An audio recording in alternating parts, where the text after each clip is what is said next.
साथियों, आदिकाल से ही आर्य समुदाय में वर्ण व्यवस्था मौजूद रही है, जिसे सभी हिंदू तथा पश्चिमी विद्वान स्वीकार करते हैं। यदि पिछले अध्याय में वर्णित इस आधार को कि शूद्र क्षत्रिय थे स्वीकार किया जाए तो यह सिद्धांत गलत है।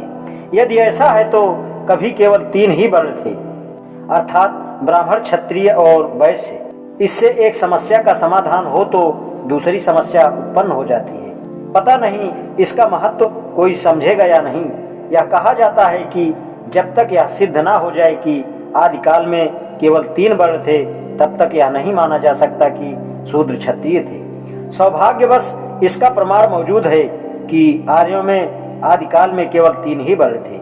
ये सिद्धांत मिल जाता है जिसमें यह समस्या हल करने का वायदा निभा पाता है, किंतु इससे एक और समस्या हो जाती है। सौभाग्य की बात है, इस बारे में मुझे पुख्ता सबूत मिले हैं कि शुरू में आर्यों के केवल 3 ही वर्ण थे। पहला प्रमाण ऋग्वेद का है। मैं उसी का विश्वास करता हूँ। कुछ विद्वानों का विचार है कि ऋग्वेद के काल में वर्ण व्यवस्था नहीं थी।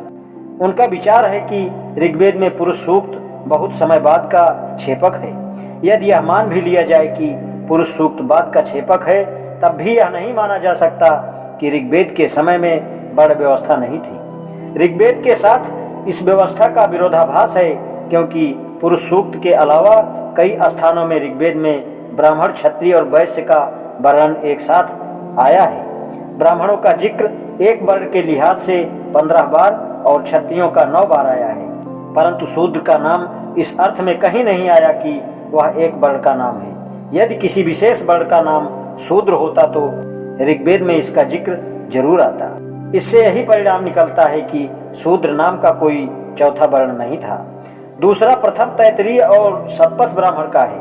दोनों ब्राह्मणों में केवल 3 वर्णों का उल्लेख है। शूद्रों के अलग वर्ण का कोई जिक्र नहीं है। शतपथ ब्राह्मण 2:1-4:11 में कहा है, भू कहकर प्रजापति ने पृथ्वी को बनाया, भू कहकर वायु और स्व से आकाश को बनाया।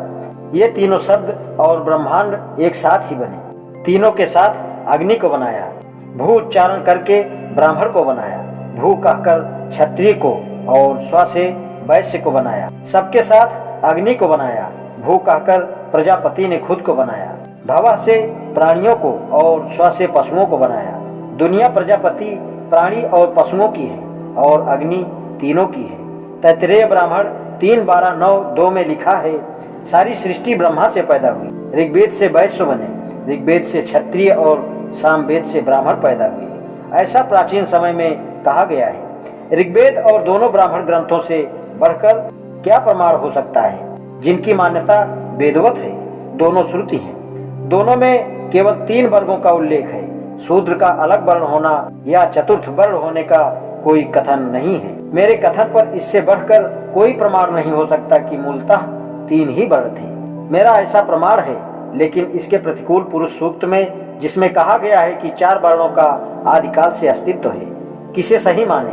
मीमांसा के सिद्धांतों के अनुसार तो पुरुष सूक्त के 4 वर्ण और उक्त ब्राह्मण ग्रंथों के अनुसार 3 वर्ण के सिद्धांत दोनों को मानना पड़ेगा, परंतु यह अनुचित बात है। वर्ण 3 भी हैं और 4 भी, ऐसा कहने का कोई अर्थ नहीं है। अतएव इतिहास के विचार को मानना पड़ेगा कि कौन पहले बना। क्या पुरुष सूक्त असली ऋग्वेद के बाद बना? इसके लिए पुरुष सूक्त तथा बाकी ऋग्वेद की भाषा का मिलान करना पड़ेगा। सभी विद्वानों का विचार है कि पुरुष सूक्त बाद का बना है। कोलबुक का कथन है, यह मंत्र अर्थात पुरुष सूक्त के छंद तथा शैली और भाषा बाकी ऋग्वेद की प्रार्थनाओं से सर्वथा अलग है। यह अधिक अर्वाचीन मालूम होता है। यह उस समय बना होगा जबकि संस्कृत भाषा और व्याकरण काफी परिष्कृत हो गए। इसकी भाषा से यही पता चलता है कि पहले अधिकांश मंत्र सहज लोक भाषा में लिखे गए और वेदों का वर्तमान संकलन उस समय का है जब छंदों का प्रयोग होने लगा और पुराणों तथा काव्यों में गेय मंत्र का श्लोक लिखे जाने लगे। प्रोफेसर मैक्स मूलर का विचार है, इसमें संदेह की गुंजाइश नहीं है। उदाहरणार्थ 9वें मंडल का 90वां मंत्र लक्षण और शैली की दृष्टि से अर्वाचीन है। इसमें यज्ञ के कर्मकांड की संपूर्ण झलक है। इसमें तकनीकी दार्शनिक शब्दावली है। इसमें 3 ऋतुओं का क्रम इस प्रकार है, बसंत, ग्रीष्म और शरद। ऋग्वेद का मात्र यही प्रसंग है जहाँ 4 वर्ण गिनाए गए हैं। इस संकलन के अर्वाचीन होने की सशक्त संभावनाएं हैं। उदाहरणार्थ ग्रीष्म का ऋग्वेद में अन्यत्र उल्लेख नहीं है। प्राचीन वैदिक मंत्रों में बसंत शब्द भी नहीं मिलता।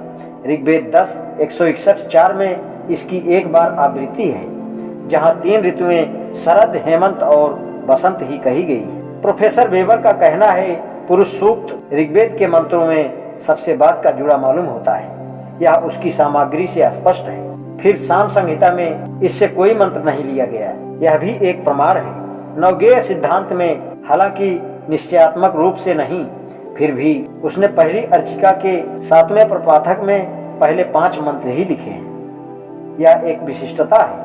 आज इतना ही, शेष कल। धन्यवाद।